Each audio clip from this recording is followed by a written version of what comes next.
She texted, "Running late, work is crazy." But her friend's Instagram story showed her at a bar with her ex. I replied, "No worries, take your time." Then I packed my bags and sent her a link to a moving company. Her work emergency when she got home. Original post. I, 31 male, was supposed to have dinner with my girlfriend Madison, 29F, last Thursday. We'd been living together for 2 years, dating for 3.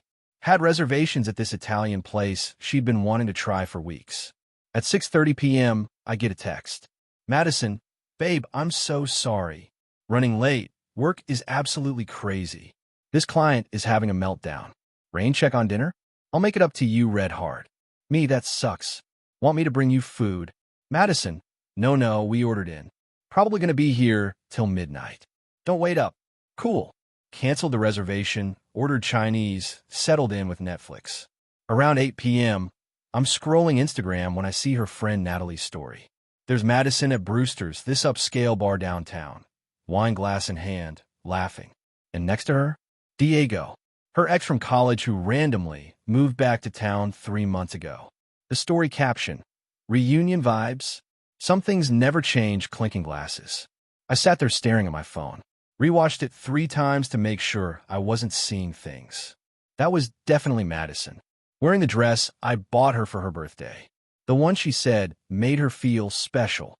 Something in me just shifted. Not anger exactly, more like clarity. 3 months of working late. 3 months of her phone being face down constantly. 3 months of her being weird about Diego being back. I texted back, "No worries, take your time." Then I got to work. First, I called my buddy Oliver, who owns a moving company. "Hey man, weird favor. Can you have a crew available tomorrow afternoon?" "Yeah, I'll explain later." Pulled out my suitcases and started packing. Just my stuff, clothes, electronics, important documents. Left all the furniture. Most of it was hers anyway. Took my Xbox, my coffee maker, and my cast iron skillet. She never used it. Said it was too much work. The apartment lease? Only in her name. I moved in with her, never got added to it officially.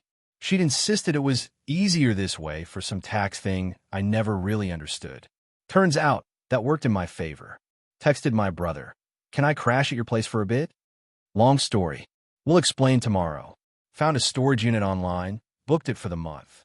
Started photographing everything I was taking. Learned that from my cousin's messy breakup. Document everything. By 10 p.m., I had my essentials packed. The rest could wait for the movers.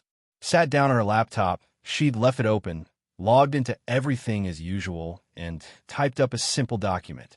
"Madison, your work emergency at Brewster's with Diego looked fun. I decided to make things easier for both of us. The movers will be here tomorrow at 2 p.m. for the rest of my things. The apartment is all yours now, as is the relationship status you've clearly been wanting. Good luck with everything. Connor." Printed it, left it on the kitchen counter with my key. Then I sent her a link to Oliver's moving company website with the message, "You'll need this tomorrow."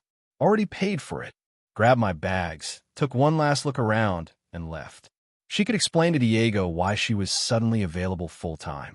Checked into a hotel for the night. Turned off my phone. Slept better than I had in months. Update 1.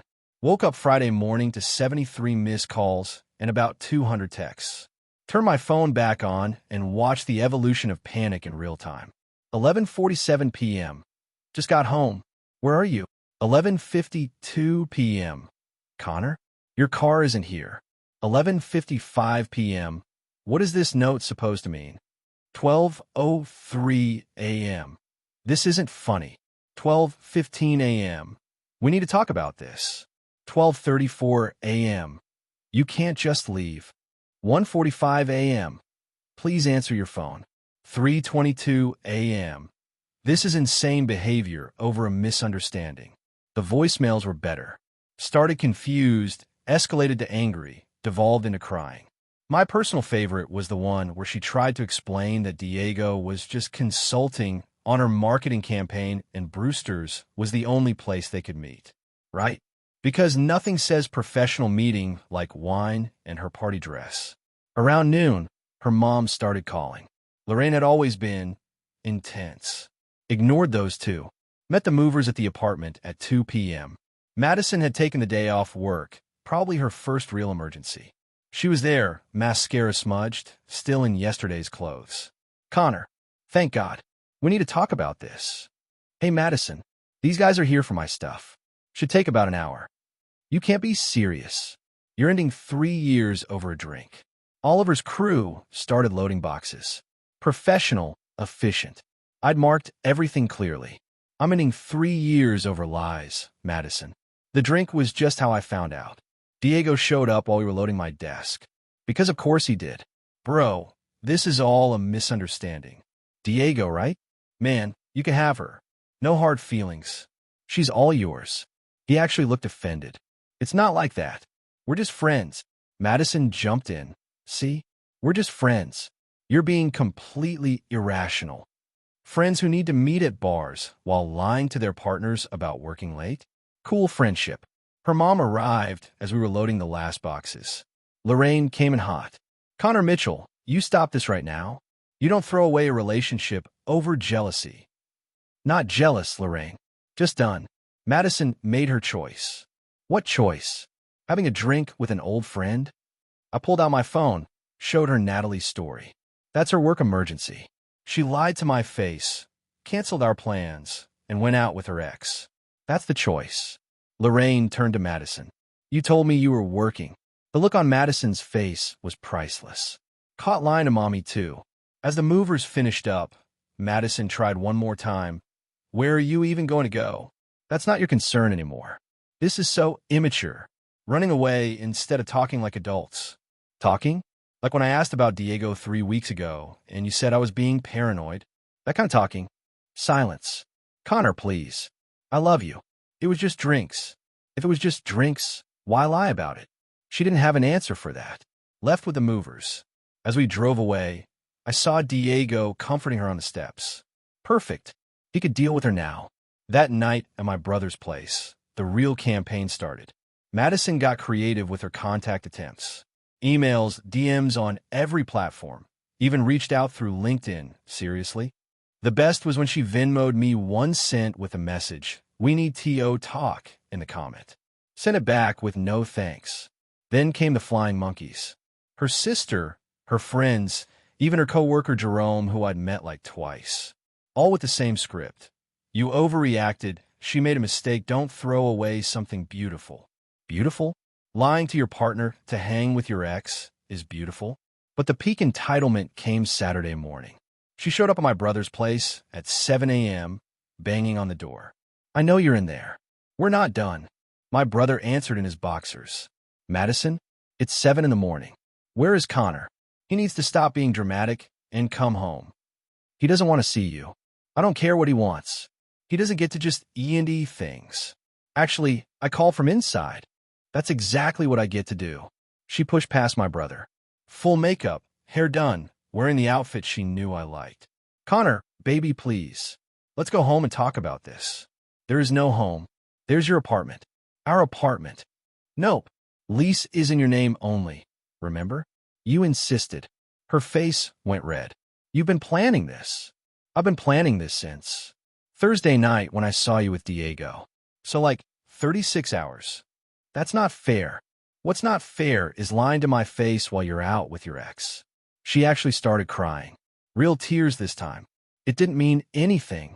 Diego means nothing. Then why lie about it? Because I knew you'd act like this. Like someone who won't tolerate being lied to? Yeah, terrible of me. Her mom showed up then because apparently this was a group event now. Lorraine immediately went into damage control mode. Connor, sweetie, Madison told me everything. It was innocent. You know how Diego is. He's persistent. She was just being polite. Polite by lying to me and canceling our plans? She didn't want to upset you. Mission accomplished. Madison grabbed my arm. Please, I'll do anything. Couples therapy, whatever you want. What I want is to be with someone who doesn't lie to me. IT was one time. My brother's girlfriend, who'd been quietly making coffee, piped up. Wasn't Diego at her birthday party last month? The one Connor couldn't attend because of work. The silence was deafening. Madison's face went white. How did you? Instagram girl. You're not as slick as you think. Madison turned back to me, panicking now. That wasn't. We were just. Save it. I'm done. She then pulled out her phone. I'm calling Dr. Reeves. Dr. Reeves was her therapist, who she apparently thought had jurisdiction over our relationship. Tell her I said hi. You're going to regret this, Connor. You'll never find someone who loves you like I do. God, I hope not. Update 2. The entitlement escalated to absurd levels over the next week. First, Madison tried to bill me for half the rent.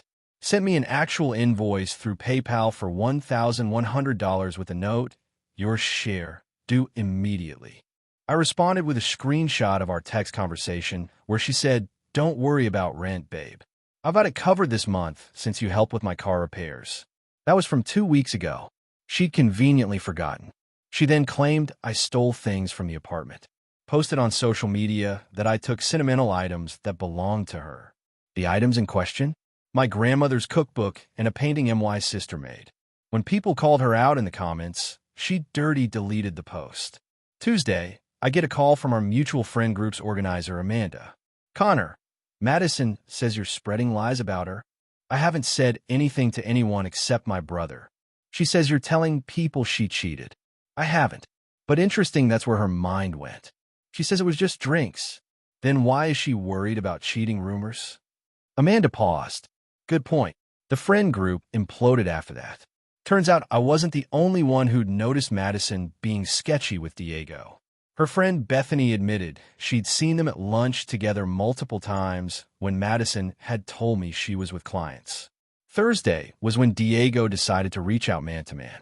Sent me this long text about how he respects me, but Madison deserves better than being abandoned. I sent back, abandoned? I moved out of her apartment after she lied. If you think she deserves better, you're welcome to try. Fair warning, though. She'll probably be at Brewster's with her next ex within 3 months. He blocked me after that, but the real show started Friday. A week after I'd left, Madison executed what she probably thought was a master plan. She changed her relationship status to "It's complicated" and posted a series of cryptic quotes about growth and forgiveness and real love stands the test of time. Then she started posting old photos of us with captions like, "Remember when things were simple," and "Missing this." The kicker? She tagged me in all of them. At 2 a.m., my phone starts blowing up. My cousin texts, "Bro, your ex is having a whole breakdown on Facebook." I untagged myself and blocked her. So she moved to Instagram, then Twitter. Girl was on a mission. Saturday afternoon, she showed up at my work. With coffee and donuts, acting like nothing happened. "Hey babe, thought you could use a pick-me-up." My coworkers all knew about the breakup. The looks they gave her were brutal. "Madison, you need to leave. Don't be silly. I brought your favorite, Boston cream. Security is on their way." She looked genuinely shocked. "You called security? On me? You're my workplace, uninvited after we broke up." "Yes, I called security. This is so embarrassing." "Then leave." She started crying. Loud, dramatic sobs. "How can you do this to me?" Security arrived. Rick, the head guard, knew the situation. "Ma'am, you need to go. This is discrimination." "I'm his girlfriend." "Ex-girlfriend," I corrected. She left the donuts and ran out crying. I gave them to the break room. They were pretty good, actually. That night, I get a text from an unknown number. "You humiliated Madison at your work." That was cruel and unnecessary. A real man would handle this privately. Lorraine. I didn't respond, but I did save it. Starting to think I might need a restraining order. Sunday was the last straw. Madison used the emergency credit card. Context: we had a joint credit card for emergencies only. I'd completely forgotten about it because we'd never used it. She maxed it out. $5,000 limit, blown in one day. On what? She booked a couple's retreat. For next month. For us. Non-refundable. The credit card company called me for fraud verification. When I explained the situation, they were surprisingly helpful. Since the card was primarily mine, I was the main account holder, she was just authorized, and since I had documentation of our breakup, they started a dispute process. But Madison had already posted about the retreat on Instagram. Sometimes you have to invest in love. Can't wait for this next chapter. 2 hearts. People started congratulating her on working things out. She was living in a complete fantasy. I called the retreat center directly, explained the situation. The manager was sympathetic, but said the booking was non-refundable. However, she could change the name on the reservation. Actually, can you change it to Diego Ramirez? Certainly, sir. So now Diego was getting emails about his upcoming couples retreat with Madison. Let him deal with that. Final update. It's been a month since the Brewster's incident, and I need to tell you how this all concluded because it's something. 2 weeks ago, Madison's fantasy world came crashing down. Diego started dating someone else, a bartender from Brewster's, ironically. Madison found out through Instagram when he posted a picture with her, captioned, "Found my person." The meltdown was nuclear. She called me at 2 a.m., crying so hard I could barely understand her. We were supposed to. Madison, why are you calling me? You knew he didn't want me. You set me up. I literally just left. How is that setting you up? You made me look stupid. No, your lies did that. She hung up and proceeded to blow up social media with ran about fake people and users and how some men can't handle a real woman. Everyone knew she meant Diego. He commented a single face with tears of joy, and she lost it even more. But the real finale came last Thursday. I get a call from Lorraine. First time I actually answered. "Connor, we need to talk." "No, we don't. Please. Can we meet for coffee? Just 15 minutes. Against my better judgment, I agreed. Met her at a Starbucks downtown. She looked tired, defeated even. "I owe you an apology." Did not see that coming. Madison told me everything. The real everything. She's been seeing Diego since he moved back. The work emergencies, the client dinners. All lies. Okay. She played us both, Connor. You and me. Told me you were controlling, paranoid. Made me think you were the problem. Why tell me this now? Because she's been lying to everyone, and it's exhausting. She applied for a credit increase on my card without telling me. Forged my signature. She's out of control. That's illegal. I know. I'm handling it. But Connor, I wanted you to know you did the right thing. Walking away like that. I thought it was immature, but you saw what I refused to see. Thanks, I guess. She's moving back home next month. Can't afford the apartment alone. Been telling everyone you left her with nothing, but I know you paid your share of everything. She'll figure it out. Actually, she won't. She got fired yesterday. What? Why? Apparently, she was using company time and resources to stalk Diego's new girlfriend online. IT found out. They also discovered she'd been lying about client meetings for months. Karma's a beautiful thing sometimes. I'm sorry, Lorraine. That must be hard. She's my daughter. I love her, but she needs to grow up, and enabling her isn't helping. We parted on decent terms. Weird, but decent. Later that day, Madison sent one final text. "I hope you're happy. You ruined my life." I didn't respond, but honestly, I am happy. My brother and I found a great 2-bedroom place. My new apartment has a dishwasher that actually works and neighbors who don't have screaming matches at 3 a.m. Started seeing someone new, Elena from my running club. Told her the whole Madison saga on our 3rd date. She laughed and said, "So you're telling me you'll actually leave if I lie about hanging with my ex? That's hot. We're taking it slow, but it's nice being with someone who thinks honesty is attractive." Oh, and the couple's retreat? Diego never went, obviously, but Madison did. Alone. Posted a bunch of photos, trying to make it look like a self-love journey. The retreat center called me last week. Apparently, she tried to get a refund by claiming I was supposed to be there. They had the documentation of the name change. No refund. The credit card company reversed all the charges after their investigation. Madison tried to dispute it, but when they saw she'd booked the retreat after we'd broken up and I'd moved out, they sided with me. She now owes them $5,000 directly. Good luck with that while unemployed.